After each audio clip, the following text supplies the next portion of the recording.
Hello दोस्तों, आपका हिंदी मानस with Neha में बहुत बहुत स्वागत है।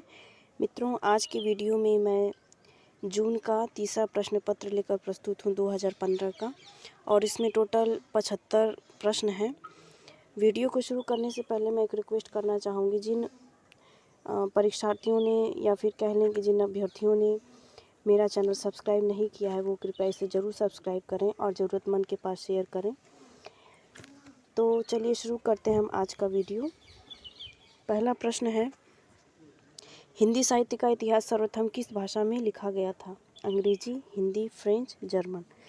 इसका जवाब हो जाएगा ऑप्शन नंबर 3, फ्रेंच भाषा में लिखा गया था हिंदी साहित्य का पहला इतिहास, जो कि गार्सा द तासी द्वारा लिखा गया था। अगला प्रश्न देखते हैं, पंडिय सरल सत्य बखाणई देहि बुद्ध बसंत न जाणई, इस काव्य पंक्ति के रचनाकार हैं सरहपा, कण्हप्पा, शबरीपा या फिर नागार्जुन। तो इसका सही जवाब हो जाएगा ऑप्शन नंबर 1, सरहपा। सरहपा से लगातार पिछले प्रश्न पत्रों में भी हमने देखा कोई ना कोई प्रश्न पूछा ही जा रहा है, तो ये कहीं ना कहीं सिद्ध साहित्य से हमारे लिए बहुत ही इम्पोर्टेंट हो जाते हैं। अगला प्रश्न देखते हैं, प्रश्न संख्या 3 है, आध्यात्मिक रंग के चश्मे आजकल बहुत सस्ते हो गए हैं। आचार्य शुक्ल का यह कथन निम्नलिखित में से किस कवि के संबंध में है? बिहारी, विद्यापति, मतीराम, भिखारीदास। सबसे पहले तो इस प्रश्न को आप ध्यानपूर्वक देखें, क्योंकि मैं जब सन 2020 में नेट की परीक्षा देने गई थी तो वहाँ पे भी ये प्रश्न पूछा गया था। तो इससे हमें पुराने प्रश्न पत्रों का जो ज़रूरी रूप है वो हमें समझ में आता है कि प्रश्न रिपीट होते हैं, क्योंकि कोई भी परीक्षा कितना नया प्रश्न बनाएगा, कोई ना कोई प्रश्न तो वो दोबारा पूछेगा ही। तो इसीलिए हमें पुराने प्रश्नों को बहुत ही ध्यानपूर्वक देखना चाहिए। तो चलिए, इसका जवाब हो जाएगा ऑप्शन नंबर 2, विद्यापति के बारे में उन्होंने ये कहा है, क्योंकि कहीं ना कहीं वो विद्यापति को श्रृंगारिक कवि मानते थे, ना कि भक्ति कवि मानते थे। तो उन्होंने, जिन विद्वानों ने उन्हें भक्त कवि स्वीकार किया था, उन लोगों पे कटाक्ष किया था कि आध्यात्मिक रंग के चश्मे बहुत सस्ते हो गए हैं। चलिए देखते हैं अगला प्रश्न। प्रश्न संख्या 4 है, मैथिली हिंदी में रचित गद्य की पहली पुस्तक है। उक्त व्यक्ति प्रकरण वर्ण रत्नाकर, राव वेद, वसंत विलास। तो इसका सही जवाब हो जाएगा ऑप्शन नंबर 2, वर्ण रत्नाकर, जो कि ज्योतिरीश्वर ठाकुर की रचना है। प्रश्न संख्या 5 है, राजमती इनमें से किस काव्य कृति की नायिका है? कीर्ति पताका, आल्हाखंड, बीसल देवरासो या फिर रणमल छंद। तो इसका सही जवाब हो जाएगा ऑप्शन नंबर 3, बीसल देवरासो की नायिका राजमती है। और इसमें आचार्य शुक्ल का एक कथन मिलता है राजमती के बारे में, जो कि अगर आप लेक्चरर की तैयारी नेट निकालने की बात करें तो वहाँ पे भी ये प्रश्न पूछा गया था एक बार लेक्चरर के इंटरव्यू में कि राजमती के बारे में आचार्य शुक्ल ने क्या कहा है। तो उन्होंने इसके बारे में कहा है कि जबान की इतनी तेज़ और हृदय की इतनी साफ, बहुत ही विरली नायिका आपको हिंदी साहित्य में देखने को मिलेगी। तो इससे भी आप अतिरिक्त तथ्य के रूप में याद रख सकते हैं। अगला प्रश्न देखते हैं, प्रश्न संख्या 6 है, शाश्वती डायरी के लेखक हैं दिनकर, बच्चन, रघुवीर सहाय या फिर अज्ञेय। तो इसका सही जवाब हो जाएगा ऑप्शन नंबर 4, अज्ञेय। प्रश्न संख्या 7 है, निम्नलिखित काव्य कृतियों में से किसकी रचयिता मीराबाई नहीं है? गीत गोविंद टीका, प्रेम तत्व निरूपण, राग गोविंद या फिर नरसिंह जी का मायरा। तो इसका सही जवाब हो जाएगा ऑप्शन नंबर 2, प्रेम तत्व निरूपण। प्रश्न संख्या 8 है, रीतिकाल के किस कवि ने अपनी कविताओं में ऋतुओं और त्योहारों के साथ जीवन को खूबसूरती के साथ मिलाया है? बिहारी, घनानंद, देव, पद्माकर। तो इसका सही जवाब हो जाएगा ऑप्शन नंबर 4, पद्माकर। ये बहुत ही रिपीटेड प्रश्न और इम्पोर्टेंट प्रश्न है। ये नेट को छोड़कर दूसरी परीक्षाओं में भी कई बार ये प्रश्न पूछा गया है। प्रश्न संख्या 9 है, निम्नलिखित में से कौन सी रचना देव की नहीं है? कविकुल, कल्पतरु, भाव विलास, भवानी विलास या फिर अष्टयाम। इसका सही जवाब हो जाएगा ऑप्शन नंबर 1, कविकुल कल्पतरु, ये चिंतामणि की रचना है। बाकी भाव विलास, भवानी विलास और अष्टयाम देव की रचना है। सूर समाना चंद में दुहू किया घर एक, यह काव्य पंक्ति किसकी है? सूरदास, कबीरदास, चंद बरदाई या फिर जायसी। तो इसका सही जवाब हो जाएगा ऑप्शन नंबर 2, कबीरदास। प्रश्न संख्या 11 है कि रास पंचाध्यायी किस छंद में लिखी गई है? रोला, दोहा, सोठा, चौपाई। इसका सही जवाब हो जाएगा ऑप्शन नंबर 1, रोला। ये भी बहुत ही फेमस और इम्पोर्टेंट क्वेश्चन है, कई बार परीक्षाओं में पूछा गया है। रास पंचद है जो कि नंददास की रचना है और ये रोला छंद में लिखी गई कृति है। प्रश्न संख्या 12 है, निम्नलिखित में से कौन राधा वल्लभ संप्रदाय का प्रवर्तक नहीं है? वल्लभाचार्य, हितहरिवंश, गोविंद स्वामी या फिर छीत स्वामी? इसका सही जवाब हो जाएगा ऑप्शन नंबर 2 हितहरिवंश। प्रश्न संख्या 13 है, प्रकृति के नाना रूपों के साथ केशव के हृदय का सामंजस्य कुछ भी न था, यह कथन किसका है? विश्वनाथ प्रसाद मिश्र, लाला भगवान दीन, रामचंद्र शुक्ल या फिर महावीर प्रसाद द्विवेदी? तो इसका सही जवाब हो जाएगा ऑप्शन नंबर 3। जैसा कि जिन लोगों ने आचार्य शुक्ल का इतिहास ग्रंथ पढ़ा होगा उन्हें ये बात ज़रूर समझ में आ गई हो कि आचार्य शुक्ल कहीं ना कहीं केशवदास से बहुत ही अप्रिय थे। इनको बहुत ही अप्रिय कह सकते हैं कि इनके बारे में मत कुछ ऐसा था, क्योंकि अगर हम अन्य विद्वानों का वक्तव्य देखें तो उन्होंने केशवदास को रीतिकाल का प्रवर्तक स्वीकार किया है, लेकिन आचार्य शुक्ल ने तो उन्हें ये अधिकार भी नहीं दिया है। तो कहीं ना कहीं कबीरदास से और केशवदास से आचार्य शुक्ल बहुत ही खुश नहीं लगते थे, लेकिन बाद के जो इतिहासकार आए उन्होंने अपनी राय बदली और कुछ तथ्यों में कह सकते हैं कि परिवर्तन करके हमारे पास तक या फिर कह सकते हैं कि सभी के पास तक कुछ अच्छी जानकारी को पहुंचाई। लेकिन ये बात तो थी कि इनमें पांडित्य बहुत ही ज़्यादा था। चलिए अगला प्रश्न देखते हैं। पांडित्य, मेरा कहने का मतलब ये था कि केशवदास में पांडित्य बहुत ही ज़्यादा था, ना कि आचार्य शुक्ल में। आप कृपया इसे गलत ना लें। प्रश्न संख्या 14 है कि हमन है इश्क मस्ताना, हमन को होशियारी क्या, रहे आज़ाद या जग में हमन दुनिया से यारी क्या? इन काव्य पंक्तियों के रचयिता हैं अमीर खुसरो, नज़ीर अकबराबादी, उस्मान या फिर कबीरदास? तो मित्रों सबसे पहले तो मैं यहाँ पे ये बताना चाहूँगी कि जो परीक्षक है उसने यहाँ पे गुगली खेल दी है, क्योंकि ये एक हिसाब से ये काव्य पंक्ति ना होकर कुछ शायरी जैसा लग रहा है, और इसमें उन्होंने नज़ीर अकबराबादी को और अमीर खुसरो को देके गुगली फेंक दी है कि जो परीक्षार्थी है वो दिग्भ्रमित होकर गलत उत्तर पे जरूर टिक करें। लेकिन इसका सही जवाब हो जाएगा ऑप्शन नंबर 4, ये कबीरदास की पंक्तियाँ हैं। और कबीरदास कहीं ना कहीं कह सकते हैं कि हमारा खून पीस के एकदम रख देते हैं। इन्होंने कहाँ क्या लिखा है बहुत ही डीपली, अगर हम इनके बारे में बहुत डीपली अगर इनका जो कह सकते हैं कि इनकी जो कृतियाँ हैं उनको पढ़ेंगे तभी जाके हम इनके बारे में पकड़ सकते हैं। चलिए अगला प्रश्न देखते हैं। प्रश्न संख्या 15 है कि हिंदू मग पर पाँव न राख्यो, काव बहुते जो हिंदी भाख्यों की, ये काव्य पंक्ति किस बोली में है? ब्रज, भोजपुरी, अवधी या फिर बुंदेली? तो इसका सही जवाब हो जाएगा ऑप्शन नंबर 3 बुंदेली। मैं बताना चाहूँगी ये नूर मोहम्मद की पंक्तियाँ हैं और उन्होंने अनुराग बांसुरी और इंद्रावती जैसी काव्य कृतियाँ लिखी थी। तो नूर मोहम्मद को हिंदी से मिलती जुलती भाषा लिखने के लिए बहुत ही आलोचनाओं का सामना करना पड़ा था, तो इसीलिए उन्होंने ये पंक्तियाँ रखी थी कि हिंदू मग पर पाँव न राख्यो, काव बहुते जो हिंदू भाख्यों। प्रश्न संख्या 16 है, एक तनी हुई रस्सी है जिस पर मैं नाचता हूँ, पंक्ति के रचनाकार हैं अज्ञेय, सर्वेश्वर दयाल सक्सेना, त्रिलोचन, केदारनाथ अग्रवाल? तो इसका सही जवाब हो जाएगा ऑप्शन नंबर 1 अज्ञेय। प्रश्न संख्या 17 है, युग धारा के रचयिता हैं सुमित्रा नंदन पंत, महादेवी वर्मा, नागार्जुन, केदारनाथ अग्रवाल? तो इसका सही जवाब हो जाएगा ऑप्शन नंबर 3 नागार्जुन। शब्द जादू हैं मगर क्या यह समर्पण कुछ नहीं है, ये पंक्तियाँ किस रचनाकार की हैं? गजानन, माधव मुक्ति बोध, सच्चिदानंद, हीरानंद, वासैन अज्ञेय, शमशेर बहादुर सिंह या फिर रघुवीर सहाय? तो इसका सही जवाब हो जाएगा ऑप्शन नंबर 2 अज्ञेय।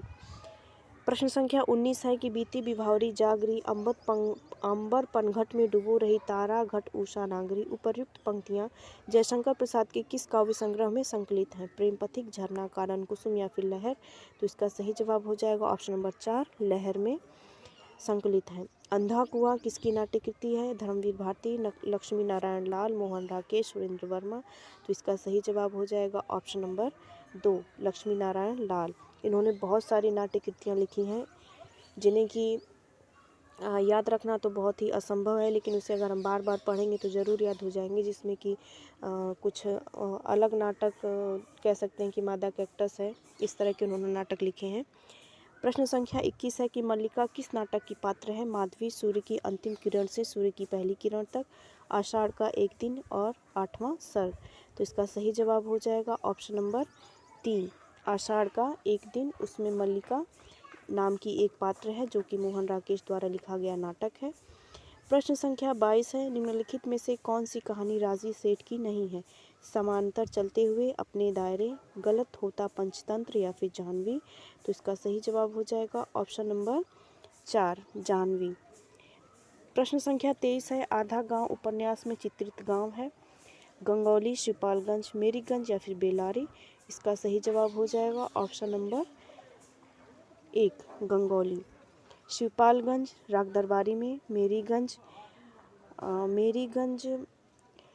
रेणुका जो उपन्यास है मित्रों, क्या नाम है उसका याद नहीं आ रहा है। बेलारी तो गोदान का है। कृपया आप कमेंट करके ज़रूर बताएं कि मेरीगंज नाम का जो गांव है वो किस उपन्यास में चित्रित है। माफ़ कीजिएगा, याद आ गया, मैला आंचल में मेरीगंज का वर्णन है, मैला आंचल।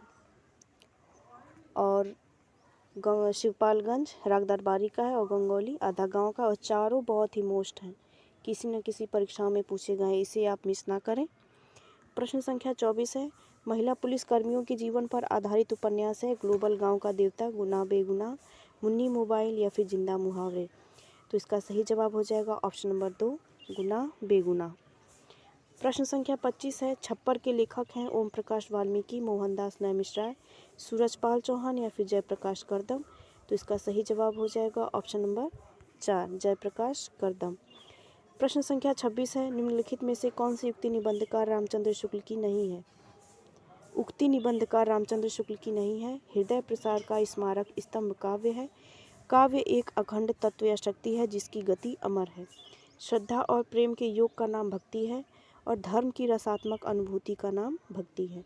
तो इसका सही जवाब हो जाएगा ऑप्शन नंबर 2 काव्य एक अखंड तत्व या शक्ति है जिसकी गति अमर है। ये कोट रामचंद्र शुक्ल का नहीं है। प्रश्न संख्या 27 है, इनमें से कौन सी एकांकी भुवनेश्वर प्रसाद की है। राजपूत की हार, लक्ष्मी का स्वागत, सबसे बड़ा आदमी या फिर स्ट्राइक। तो इसका सही जवाब हो जाएगा ऑप्शन नंबर 4 स्ट्राइक। ये हमारे ग्रेजुएशन के पाठ्यक्रम में भी कहीं ना कहीं लगी हुई है। प्रश्न संख्या 28 है, भारतेंदु बाबू हरिश्चंद्र का जीवन चरित्र ग्रंथ के रचनाकार हैं। राधा कृष्णदास, श्याम सुंदर दास, श्रीधर पाठक या फिर महावीर प्रसाद द्विवेदी। तो इसका सही जवाब हो जाएगा ऑप्शन नंबर 1 राधा कृष्णदास, जो कि उनके फुफेरे भाई थे। उन्होंने उनके ऊपर इस ग्रंथ को लिखा था। प्रश्न संख्या 29 है कि इनमें से कौन शिशु संवेदना की कहानी नहीं है। नादान दोस्त, चोरी, कज़ाकी, दो सखियाँ। तो इसका सही जवाब हो जाएगा ऑप्शन नंबर 4 दो सखियाँ। प्रश्न संख्या 30 है, विभक्ति विचार नामक पुस्तक की रचना किसने की थी। माधव प्रसाद मिश्र, महावीर प्रसाद द्विवेदी, गोविंद नारायण या फिर कामता प्रसाद गुरु। तो इसका सही जवाब हो जाएगा ऑप्शन नंबर 3 गोविंद नारायण। प्रश्न संख्या 31 है, काव्य सर्जन एक प्रकार के ईश्वरीय उन्माद का परिणाम है। यह कथन किसका है। कॉलरिज, प्लेटो, अरस्तु, क्रोचे।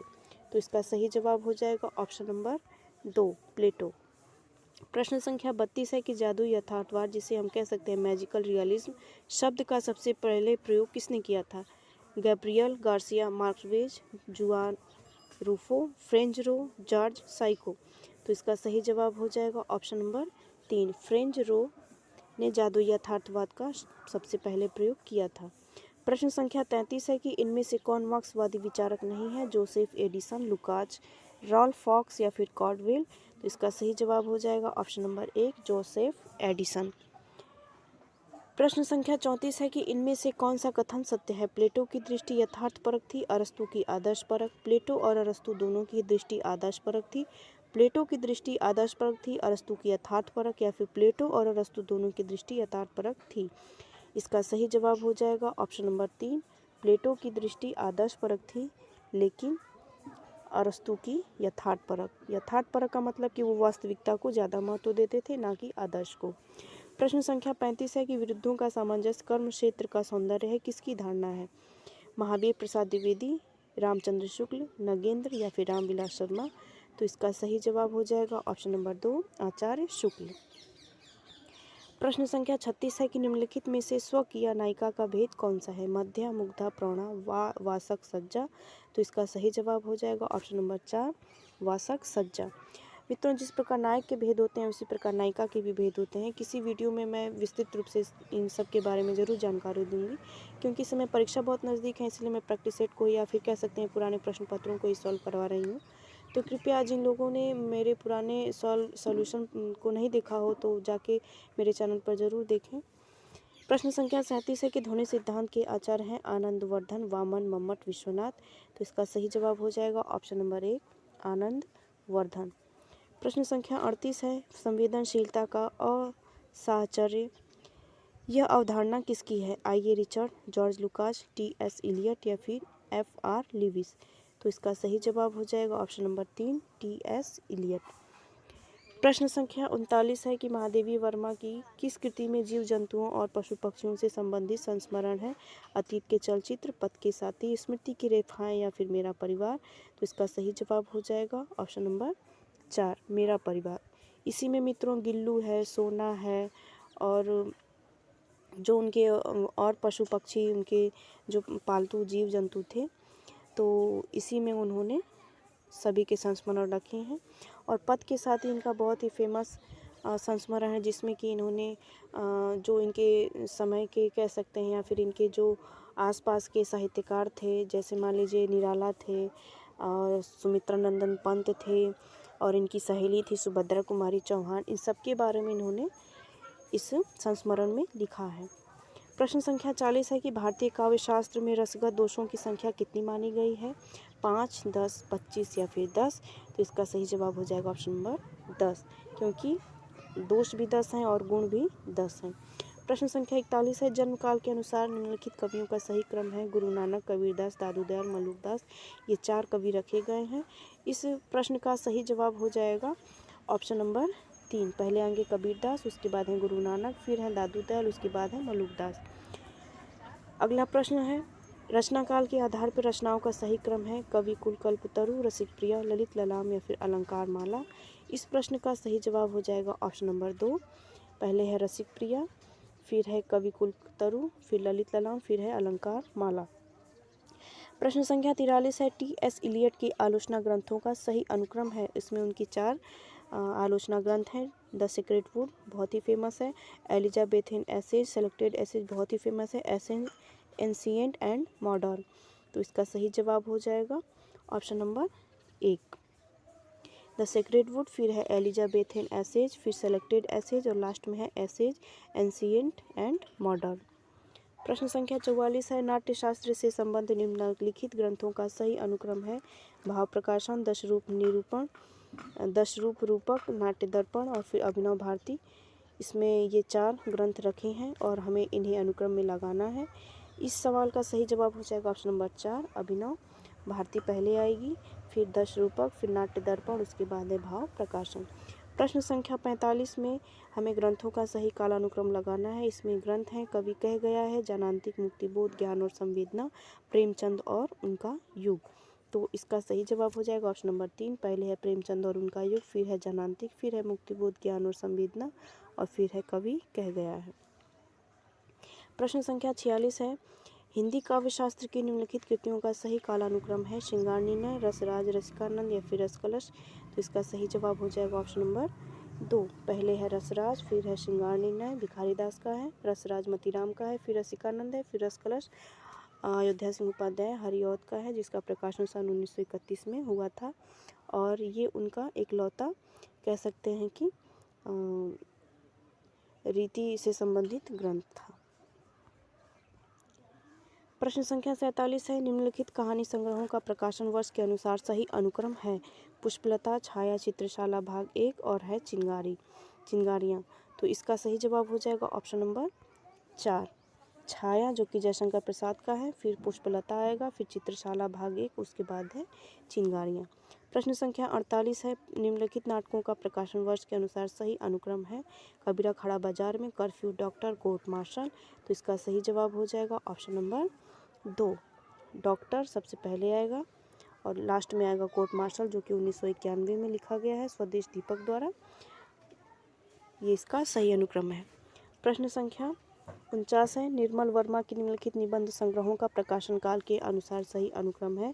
शब्द और स्मृति, कला का जोखिम, ढलान से उतरते हुए, आदि, अंत और आरंभ। ये 4 निबंध संग्रह हैं और इसका सही अनुक्रम हो जाएगा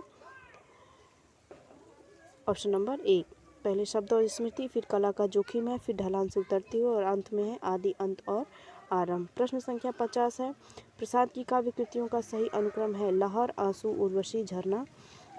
ये उनकी 4 काव्य कृतियाँ हैं और इसका सही अनुक्रम हो जाएगा ऑप्शन नंबर 3। माफ़ कीजिएगा, ऑप्शन नंबर 3। पहले उर्वशी है, फिर झरना है, फिर आंसू है, फिर लहर है।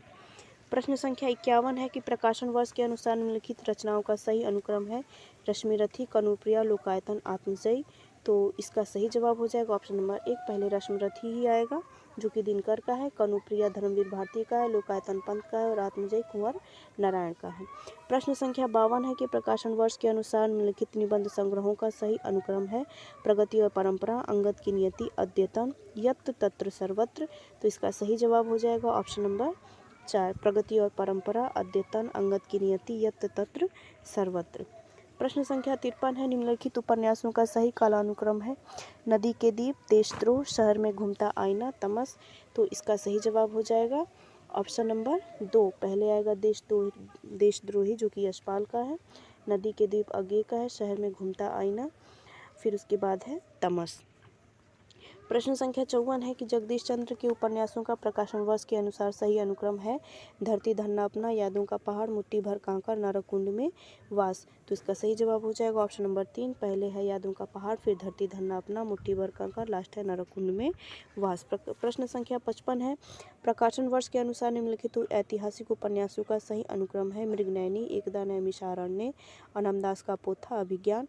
तो इसका सही जवाब हो जाएगा ऑप्शन नंबर 1। मृगनयनी, एकदा नैमिषारण्य, अनामदास का पोथा, अभिज्ञान। मित्रों, जिस वीडियो में मैं 75 प्रश्नों को लेकर प्रस्तुत होती हूँ उसे मैं प्रयास करती हूँ कि बहुत जल्दी सॉल्व करवा दूँ, क्योंकि वीडियो लंबा हो जाता है तो फिर थोड़ा परेशानी होता है। प्रश्न संख्या 56 से मित्रों अब स्थापना और तर्क वाले प्रश्न हैं। प्रश्न संख्या 56 की स्थापना है कि मनुष्य के लिए कविता इतनी प्रयोजनीय वस्तु है कि संसार की सभ्य असभ्य सभी जातियों में किसी न किसी रूप में पाई जाती है। तर्क है इसीलिए कविता की ज़रूरत मनुष्य जाति को हमेशा रहेगी। इसका सही जवाब हो जाएगा ऑप्शन नंबर 1। दोनों सही हैं। प्रश्न संख्या 57 है कि वैचारिक स्वतंत्रता साहित्यकार को व्यापक सामाजिक सत्य और संवेदना से विमुख करती है। तर्क है क्योंकि विचारबद्धता उसकी संवेदनात्मक अभिव्यक्ति को सर्वस्वीकृत सामाजिक विस्तार देती है। इसका सही जवाब हो जाएगा ऑप्शन नंबर 3। ए गलत है और आर भी गलत है। प्रश्न संख्या 58 है स्थापना है कि कवियों ने लोक रक्षा के विधान में करुणा को ही बीज भाव माना है। करुणा से रक्षा का विधान होता है। तर्क है क्योंकि कविता में अभिव्यक्त अन्य भाषाओं में लोक रक्षा का विधान नहीं पाया जाता। इसका सही जवाब हो जाएगा ऑप्शन नंबर 2। ए सही है लेकिन आर गलत है। प्रश्न संख्या 59 है कि मिथक सार्वकालिक और सार्वदेशिक होते हैं। तर्क है इसीलिए मिथक के माध्यम से किसी भी समय और समाज के अंतर विरोध और संवेदना की अभिव्यक्ति संभव है। इसका सही जवाब हो जाएगा ऑप्शन नंबर 4। ए गलत है और आर सही है। प्रश्न संख्या 60 है स्थापना है कि नाद सौंदर्य से कविता की आयु नहीं बढ़ती। तर्क है क्योंकि नाद सौंदर्य का योग कविता का पूर्ण स्वरूप खड़ा करने के लिए कुछ न कुछ आवश्यक होता है। इसका सही जवाब हो जाएगा ऑप्शन नंबर 1। इसकी स्थापना तो सही है लेकिन तर्क गलत है। प्रश्न संख्या 61 है कि मरणासन्न महाकाव्य के गर्भ से उपन्यास का जन्म हुआ है, क्योंकि उपन्यास का उदय पश्चिमी मध्य वर्ग के उदय से हुआ। इसका सही जवाब हो जाएगा ऑप्शन नंबर 4। दोनों बातें एकदम सही हैं। प्रश्न संख्या 62 है स्थापना है कि साधारणीकरण की प्रमुख आधारशिला मानव सुलभ समान अनुभूति है। तर्क है क्योंकि मानव सुलभ समान अनुभूति स्वाभाविक मानवीय प्रवृत्ति है जिसे भारतीय दर्शन का बल भी प्राप्त है। इसका सही जवाब हो जाएगा ऑप्शन नंबर 2। यहाँ पे ये दोनों कथन गलत हैं। माफ़ कीजिएगा, यहाँ पे दोनों कथन एकदम सही हैं। प्रश्न संख्या 63 है स्थापना है कि प्रसाद के नाटकों में रस और द्वंद्व का आद्यंत समन्वय हुआ है। तर्क है कारण कि यह केवल उन पर पश्चिमी नाट्य चिंतन के प्रभाव से ही संभव हुआ है। इसका सही जवाब हो जाएगा ऑप्शन नंबर 1। ए सही है लेकिन आर गलत है। प्रश्न संख्या 64 है कि आदर्श नागरिक को आत्मविकास करते हुए सारी धरती के सुख में ही अपना सुख मानना चाहिए। तर्क है क्योंकि प्रत्येक नागरिक के व्यवहार की उसकी अच्छाई बुराई की मूल कसौटी समाज कल्याण की भावना है। इसका सही जवाब हो जाएगा ऑप्शन नंबर 1। ए सही है और आर भी सही है। प्रश्न संख्या 65 है स्थापना है कि गोदान ग्रामीण जीवन का महाकाव्य है। तर्क है क्योंकि गोदान में समग्र युग जीवन का चित्रण हुआ है। इसका सही जवाब हो जाएगा ऑप्शन नंबर 4, ए सही है और आ गलत है। प्रश्न संख्या 66 है, इसे मैं छोटा कर लेती हूँ, मिलान करने में आसानी होगी। ग्रंथों को उनके लेखकों के साथ सुमेलित करना है। तो सूची में है सर्वांगी, ज्ञान प्रबोध, प्रेम प्रकाश और शब्द सागर। इसका सही जवाब हो जाएगा ऑप्शन नंबर 2। सर्वांगी रज्जब का है, ज्ञान प्रबोध मलुकदास का है, बहुत ही इम्पोर्टेंट है, कई परीक्षाओं में पूछा गया है। प्रेम प्रकाश धरणीदास का है और शब्द सागर बुला साहब का है। प्रश्न संख्या 67 है, निम्नलिखित रचनाकारों को उनकी रचनाओं के साथ सुमेलित कीजिए। भूषण, घनानंद, सुरती मिश्र, मतीराम। इसका अगर हम सही जवाब देखें तो इसका सही जवाब हो जाएगा ऑप्शन नंबर 1। भूषण का हो जाएगा रस सारांश, घनानंद का हो जाएगा इश्कलता, सुरती मिश्र का हो जाएगा रस रत्नाकर और मतीराम का हो जाएगा रस राज। प्रश्न संख्या 68 है, रीतिकाल की निम्नलिखित खड़ी बोली गद्य रचनाओं को उनके लेखकों के साथ सुमेलित कीजिए। सुरासुर निर्णय, भाषा युग वशिष्ठ, भाषा पद्म पुराण, चुद्दी लास। तो इसका सही जवाब हो जाएगा ऑप्शन नंबर 3। सुरासुर निर्णय मुंशी सदा सुखलाल का है, भाषा युग वशिष्ठ राम प्रसाद निरंजनी का है, भाषा पद्म पुराण दौलत राम जैन का है और चिट्ठी लास दीपचंद जैन का है। इसमें से मित्रों सुरासुर निर्णय कई परीक्षाओं में पूछा गया है, इसे आप जरूर याद रखेंगे। इसके साथ भाषा योग वशिष्ठ राम प्रसाद निरंजनी का है ही, और कहीं ना कहीं इसमें खड़ी बोली गद्य का पुट मिलता है, तो इसलिए भी ये रचना बहुत इंपॉर्टेंट हो जाती है। प्रश्न संख्या 69 है, निम्नलिखित रचनाओं को उनके रचनाकारों के साथ सुमेलित कीजिए। निशा निमंत्रण, प्रभात फेरी, नींद के बादल, जीवन के गान। इसका सही जवाब हो जाएगा ऑप्शन नंबर 3। निशा निमंत्रण हरिवंश राय बच्चन का है, प्रभात फेरी नरेंद्र शर्मा का है, नींद के बादल केदारनाथ अग्रवाल का है और जीवन के गान शिवमंगल सिंह सुमन का है। प्रश्न संख्या 70 है कि निम्नलिखित नाटकों को उनके रचनाकारों के साथ सुमेलित कीजिए। भारत दुर्दशा, मयंक मंजरी, रुक्मणी पंड्या, सीता वनवास। तो इसका सही जवाब हो जाएगा ऑप्शन नंबर 2। भारत दुर्दशा भारतेंदु हरिश्चंद्र का है, मयंक मंजरी किशोरीलाल गोस्वामी का है, रुक्मणी पंड्या अयोध्या सिंह उपाध्याय हरिऔध का है और सीता वनवास ज्वाला प्रसाद मिश्र का है। इसमें से उपाध्याय की रचना, वैसे तो परीक्षा में कोई भी कृति पूछी जाए वो हमेशा इम्पोर्टेंट ही होती है, लेकिन कुछ होती हैं कि कई परीक्षाओं में या फिर रिपीट करके प्रश्न पूछे जाते हैं। प्रश्न संख्या 71 है, निम्नलिखित कहानियों को उनके रचनाकारों के साथ सुमेलित कीजिए। गुलबहार, 11 वर्ष का समय, पंडित और पंडितानी और कुंभ में छोटी बहू। तो इसका सही जवाब हो जाएगा ऑप्शन नंबर 3। गुलबहार किशोरीलाल गोस्वामी का है, 11 वर्ष का समय रामचंद्र शुक्ल का है और शुक्ल की कहानी है, और पंडित और पंडितानी गिरिजादत्त वाजपेयी का है और कुंभ में छोटी बहू बंग महिला की कहानी है, जिनकी की धुलाई वाली हमारे सिलेबस में लगी हुई है। प्रश्न संख्या 72 है, निम्नलिखित निबंध संग्रहों को उनके लेखकों के साथ सुमेलित कीजिए। साहित्य का श्रेय और प्रेम, आलोक पर्व, रेती के फूल, आस्था और सौंदर्य। तो इसका सही जवाब हो जाएगा ऑप्शन नंबर 2। साहित्य का श्रेय और प्रेम जैनेन्द्र का है, आलोक पर्व हजारी प्रसाद द्विवेदी का है, रेती का फूल दिनकर का है और आस्था और सौंदर्य रामविलास शर्मा का है। प्रश्न संख्या 73 है, निम्नलिखित ग्रंथों को उनके लेखकों के साथ सुमेलित कीजिए। Lyrical ballads, Biographia Literaria, aesthetic, the foundation of aesthetics. तो इसका सही जवाब हो जाएगा option number 1। Lyrical ballads Wordsworth का है, बायोग्राफिया लिटरेरिया कॉलरिज का है, एस्थेटिक क्रोचे का है और the foundation of aesthetics Richards का है। प्रश्न संख्या 74 है, निम्नलिखित कृतियों को उनके लेखकों के साथ सुमेलित कीजिए। नया साहित्य, नए प्रश्न, रस सिद्धांत, मार्क्सवादी साहित्य चिंतन, रोमांटिक साहित्य शास्त्र। तो इसका सही जवाब हो जाएगा ऑप्शन नंबर 2। नया साहित्य, नए प्रश्न नंद दुलारे वाजपेयी, रस सिद्धांत डॉक्टर नगेंद्र, मार्क्सवादी साहित्य चिंतन शिव कुमार मिश्र और रोमांटिक साहित्य शास्त्र देवराज उपाध्याय।